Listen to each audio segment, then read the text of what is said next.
Once again, the Supercars Championship has fallen under the wrath of Formula One organisation.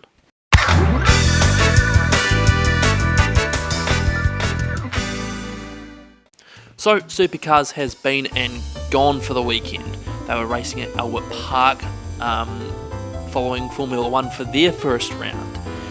I will be reviewing the entirety of how the round went, well, as much as I can do, because unfortunately I had stuff on Thursday and Saturday, so I was unable to watch the races, and because Formula One management is so good, there is no highlights on YouTube, so I can't even look at see what happened, so I'm going off articles from here.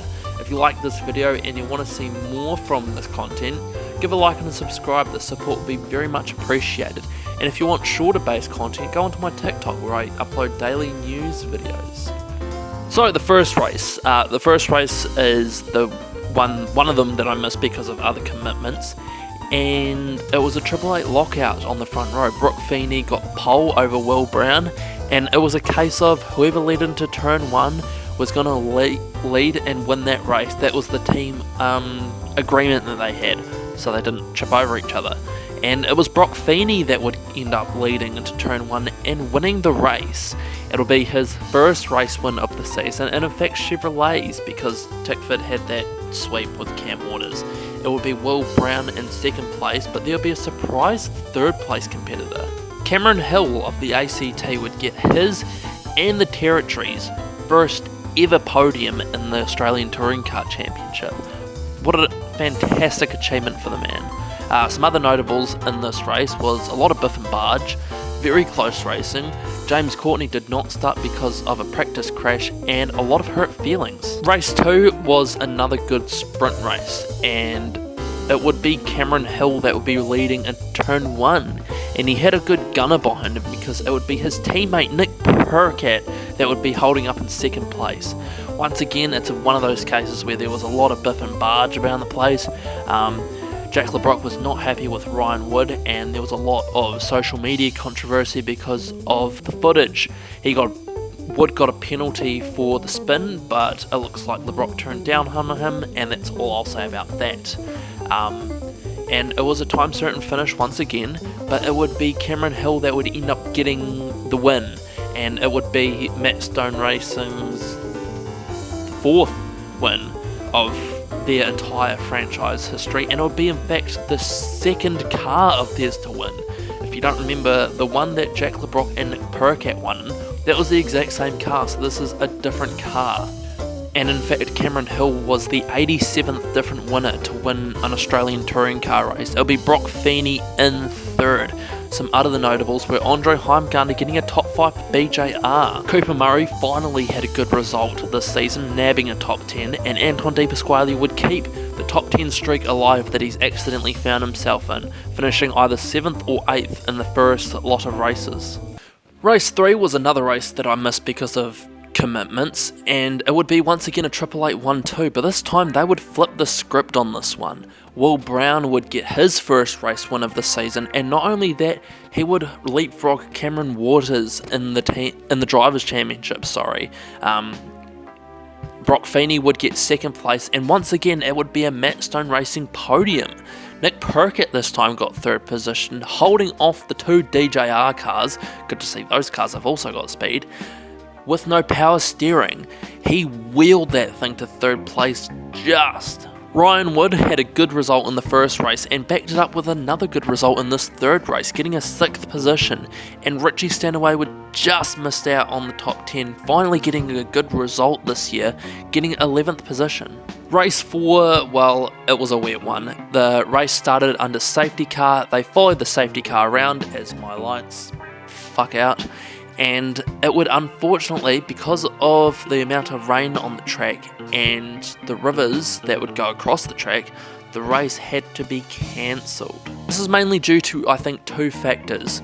One, the tight schedule that was on for that weekend. I mean, you are the fourth tier of support basically behind F1, 2 and 3, so you're not going to get favouritism with Formula 1 management. Also, the tight turnaround. I'm recording this on Wednesday and the cars are on their way to New Zealand as we speak. So they only had a day basically to, if there was some sort of damage from Sunday, they had a day to fix it, put them on the crates, and get them shipped to New Zealand. There were a few drivers that would have been pissed off about that. Brock Feeney actually got his 4th out of 4 pole positions for this race. He would have liked to have won another race, ideally. Cooper Murray qualified 3rd for this race, a good result for the young Erebus driver, and unfortunately he couldn't capitalise that and get the points that he and this team needs, and neither could Richie Stanaway.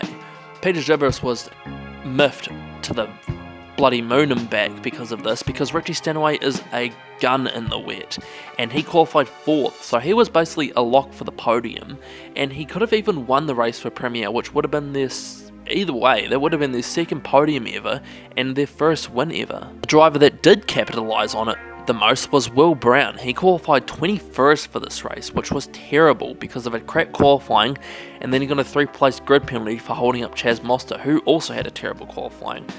But because of this race being cancelled, no points were awarded.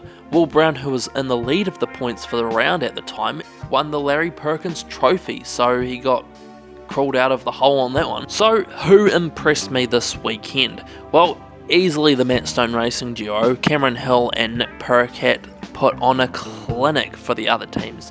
Easily the 2nd best Chevrolet team in my eyes, considering they were last in the team's points going into this race. They were 5th leaving Melbourne.